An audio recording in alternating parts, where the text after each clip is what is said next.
इस देश का दुर्भाग्य यही तो है कि चपरासी राज करेगा और पढ़ा लिखा चपरासी होगा। कि इस देश में दो आदमी बोलते हैं और दो ही आदमी इसमें बेचते हैं और दो आदमी खरीदते हैं। जो रोज लाठियां खा रहा है वो तैयार बैठा है, भारत का किसान तैयार बैठा है, मजदूर तैयार बैठा है। अगर हिंदुस्तान में तालिबान है तो भारत के प्रधानमंत्री को, भारत के रक्षा मंत्री को और भारत के गृह मंत्री को मिनट से पहले इस्तीफा दे। जिस तरह से तो अगर हत्या करनी है वो हत्या चाहे गर्दन काट के कर, इन्हें आतंकी मानते हो आप? में छुरा घोट के कर, आतंकी मानते हो? हत्या होती है तो तुम जैसों से ये आतंकवादी कहलवा कर उन हत्यारों को बचा लेते हैं।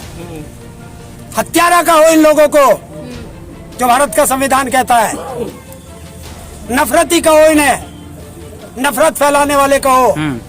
अब अगर मेरा बाप प्रधानमंत्री है हाँ। तो मैं प्रधानमंत्री के खिलाफ धरने पे बैठूंगा। मैं तो अपने बाप से कह दूंगा कि मेरे जितने भी मुकदमे सारे माफ कर, जैसे योगी ने अपने कर लिए। इनके सारे सबके दामाद मुस्लिम है, बता कैसे हिंदू हितैषी। मतलब इनकी लोंडिया शादी मुसलमान से करे तो प्यार और हमारी लड़की करे तो लव जिहाद। अरे हिंदुस्तान में रहना होगा तो किसान किसान कहना होगा। सभा का चुनाव है वो विधानसभा चुनाव आने वाला है, उससे पहले ही जो मामले हैं वो खराब नजर आ रहे हैं। चूड़ी वाला एक केस अभी इंदौर में हुआ है, उसको लेके क्या कहेंगे? चूड़ी वाले पे ही धाराएं लगा दी गई है, पॉस्को एक्ट लगाया गया है उसके ऊपर। अच्छी बात है, लगाने दो, अच्छी बात है। देश की जनता देख रही है। क्योंकि इस देश के अंदर जब तक हिंदू मुस्लिम नहीं होगा, जातिवाद नहीं होगा, तब तक बीजेपी का पेट नहीं भरता है। क्योंकि अपराधियों को तो पकड़ने की इनकी हिम्मत नहीं है, क्योंकि वे अपराधी बीजेपी वाले हैं, वे अपराधी आरएसएस के हैं। तो जनता को कैसे शांत किया जाए, तो इनका है कि जिसके ऊपर जुल्म होता है उसी को ये जेल में भेजते हैं। आखिर इतनी नफरत आती कहाँ है लोगों से? इतनी नफरत कहाँ से आती है लोगों में? राजनेता भरते हैं ये लोग। जो आरएसएस का काम क्या है? आरएसएस का काम है स्वयं सेवक संघ है वो, तो लोगों की क्या है? सेवा करना। कौन कह रहा सेवा करना? ये आरएसएस वाले नफरत तो लिखा तो उनका तो है स्वयं सेवक संघ। देखिए, स्वयं सेवक संघ कहते हैं कि जो चोर होता है वो चोर कभी कहता है कि मैं चोरी करता हूँ?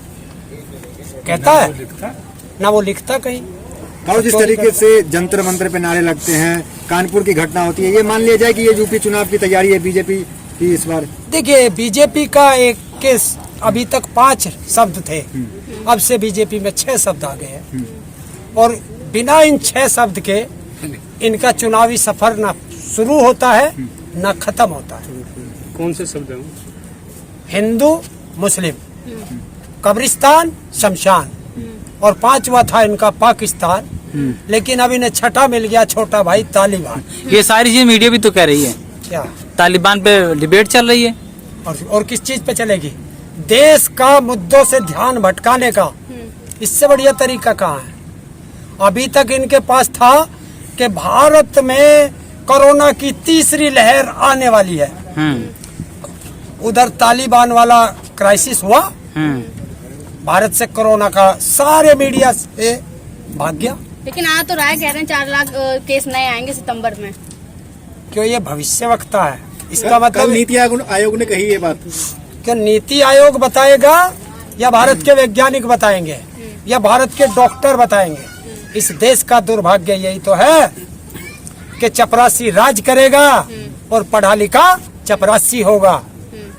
जिसका काम है, नीति आयोग का काम है नीति बनाना, वो नीति तो बना नहीं रहा, भविष्यवाणी कर रहा है।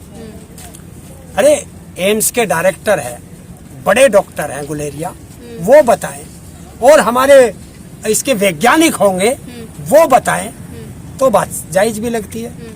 लेकिन यहाँ क्या है कि इस देश में 2 आदमी बोलते हैं और 2 ही आदमी इसमें बेचते हैं और 2 आदमी खरीदते हैं, तो वही चल रहा है। तो योगी जी जिस तरीके से कह रहे हैं कि हिंदुस्तान में भी तालिबान की एंट्री हो गई है, तालिबान यहाँ भी छुपे हुए हैं, उनको एक्सपोज करने का वक्त आ गया। बिल्कुल आ गया है। मैं बता देता हूँ, अगर योगी जी में हिम्मत है तो पकड़ ले।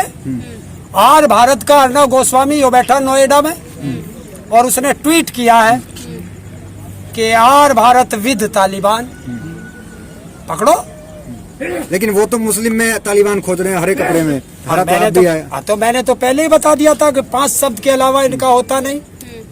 इनमें हिम्मत नहीं कि अगर ये चुनाव लड़ जाए अपने काम पर, क्योंकि भारत का सबसे बड़ा बेरोजगार, उत्तर प्रदेश का बेरोजगार युवा जो रोज लाठियां खा रहा है, वो तैयार बैठा है।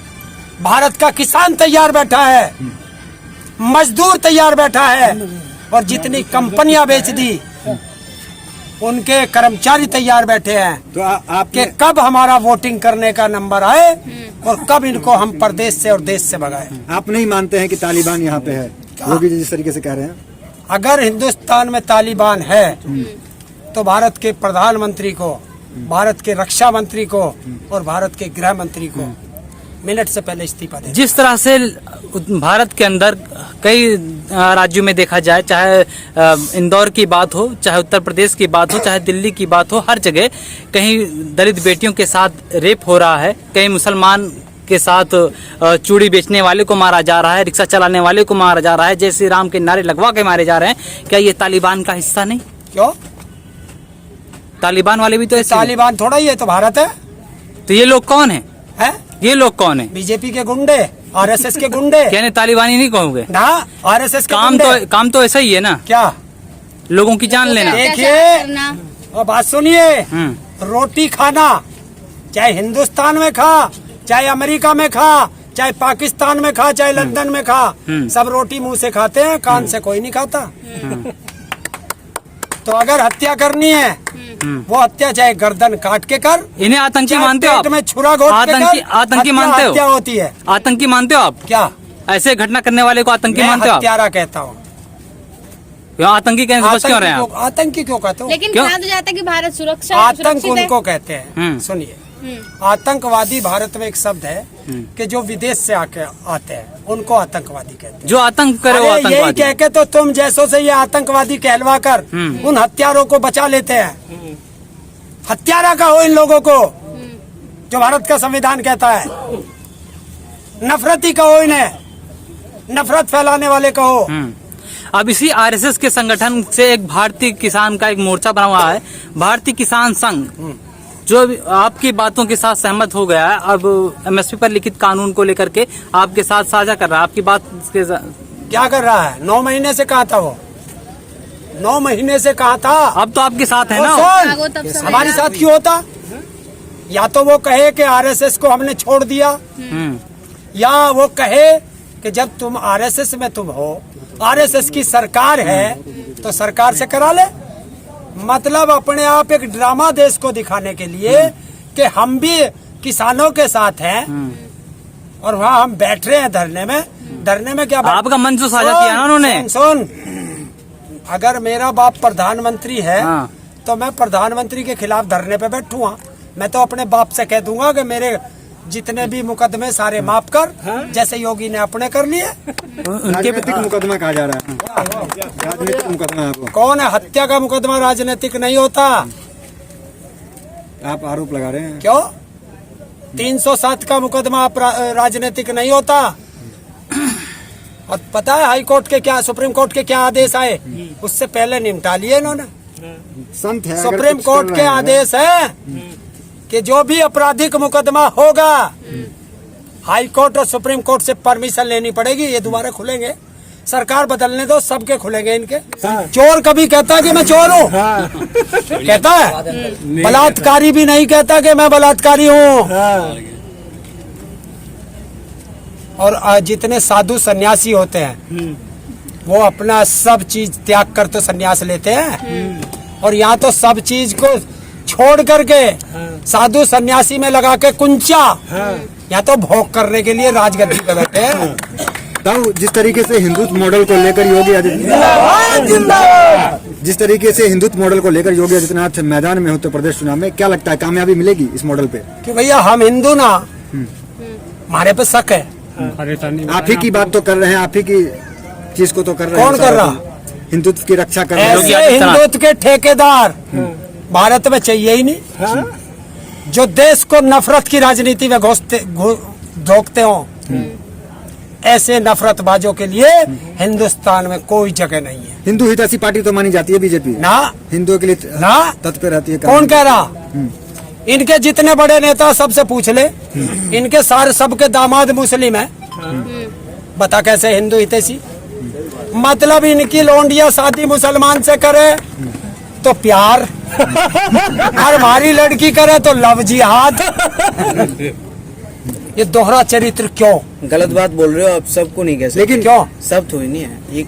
मैं कह रहा हूँ इनके बड़े नेता, लेकिन और उत्तर प्रदेश में गाय के कुछ हो जाए तो गाय इनकी माता, और आसाम में, गोवा में चले जाओ, त्रिपुरा में चले जाओ, नीचे चले जाओ साउथ में, तो गाय क्या है इनकी? और पूछो, अगर हिंदू हृदय सम्राट है, इतने अपने आप को सारी उपाधि घरों बैठ के दे ले, ये इनसे पूछो कि जब मनमोहन सिंह जी सरकार छोड़ के गए थे, तब भारत से गाय के मीट की सप्लाई 19% थी तो आप तो एक्सपोर्ट, आप और आज 35% है। तो किसके राज्य में गाय ज्यादा कट रही है? बताए। तो आप तो विरोध कर रहे हैं, लेकिन कहा जा रहा है जिस तरीके से जनसंख्या नियंत्रण कानून हो या लव जिहाद का कानून है, इसको चुनाव में मास्टर स्ट्रोक के तौर पे बीजेपी इस्तेमाल करेगी। भाई जनसंख्या नियंत्रण में क्या कानून है? मतलब जिसके दो बच्चे होंगे वो तो ठीक, और जिसके 3 बच्चे होंगे वो गांव के प्रधानी का चुनाव नहीं लड़ सकता, सरकारी नौकरी नहीं कर सकता, और नगर निगम का चुनाव नहीं लड़ सकता। ठीक है, एमएलए का लड़ेंगे हम तो 6 बच्चे पैदा करके। एमपी का लड़ेंगे। जनसंख्या आपको नहीं दिख रहा उत्तर प्रदेश में? क्यों इन्हें नहीं दिख रहा? किसी काम का तो स्वागत कीजिए जब आप। तो मैं कह रहा हूँ कि इस देश में कानून हो तो एक संविधान हो। बाबा साहब का संविधान लागू करो। ये आरएसएस का संविधान क्यों लागू कर रहे हैं?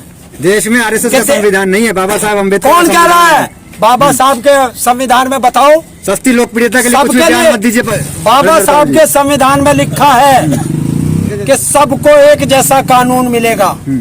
तो जब ये जनसंख्या नियंत्रण का कानून ला रहे हैं तो वो एमपी एमएलए पे लागू क्यों नहीं होता? बता। सरकार की कमी है ना, सरकार नहीं ला रही है ना। तो यही सरकार से ही तो कह रहा हूँ कि आरएसएस का संविधान लागू करना चाह रहे हैं। धीरे धीरे लेके आएंगे ना, शुरुआत नीचे से करनी पड़ती है। आप नहीं शुरुआत नीचे से क्यों करनी पड़ती है? ऊपर से क्यों नहीं आती? अगर राजा ईमानदार होगा तो प्रजा ऑटोमेटिक ईमानदार होगी, और जब राजा बेईमान होगा तो प्रजा को कैसे सुधारें? चलिए आखिरी सवाल, आपको लगता है कि उत्तर प्रदेश चुनाव में कुछ प्रभाव पड़ेगा किसानों का? क्योंकि योगी आदित्यनाथ कह रहे हैं कि मुट्ठी भर किसान क्या कर लेंगे, क्या कुछ बिगाड़ पाएंगे हमारा देश की? जिस जनता को, जिन अंधभक्तों को और मोदी को और आरएसएस को अगर हम मुट्ठी भर दिखते हैं तो उन्हें चैलेंज है 5 सितंबर को उस मुजफ्फरनगर में देख ले कि अगर उसकी मुट्ठी में नहीं, उसकी झोली मुजफ्फरनगर में भी किसान समा जाए तब बताना। ताऊ जाएंगे तमाम विधानसभा उत्तर प्रदेश के? क्या आप जाएंगे? देखिए, जागरूक करने लोगों को। तमाम विधानसभा की बात तो नहीं करता क्योंकि मेरे पास सुविधा नहीं है। हाँ, जो विधानसभा का क्षेत्र के लोग मुझे बुलाएंगे, खुशी खुशी उनके पास जाऊंगा। गोरखपुर जाने में डर तो नहीं लगेगा? क्या गोरखपुर जाने में? क्यों? पाकिस्तान में वहाँ बॉर्डर वो लगा पासपोर्ट। योगी जी है क्या? गोरखपुर में रहना होगा तो योगी योगी कहना होगा। अरे हिंदुस्तान में रहना होगा तो किसान किसान कहना होगा।